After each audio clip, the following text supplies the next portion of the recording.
Joy and Ethan are officially back. Sa Hello Love Again tour kick-off sa Santa Rosa, Laguna, ni-reveal ang poster ng pelikula na pinagbibidahan nina Alden Richards at Catherine Bernardo.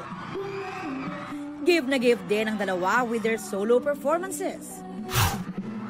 At nagpakilig with their fun duet.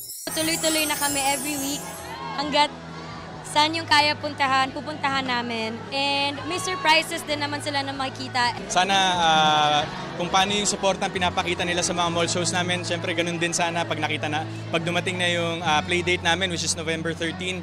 Nasa mall show rin ang co-star nilang si Valerie Concepcion. Full support din si Daddy Richard ni Alden at Mommy Min ni Kath. Looking forward na rin daw sina Alden and Kath sa reveal next week ng official trailer ng pelikula na collaboration ng Star Cinema at GMA Pictures. Hello?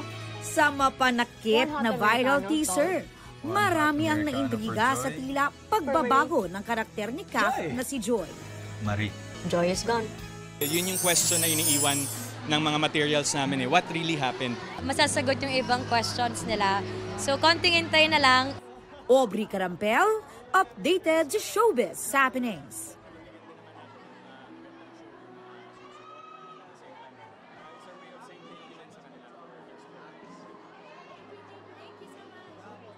Mga kapuso, maging updated sa showbiz happenings anumang oras. Mag-subscribe sa GMA Integrated News sa YouTube. At para sa mga kapuso abroad, bisitahin ang GMA Pinoy TV at www.gmanews.tv.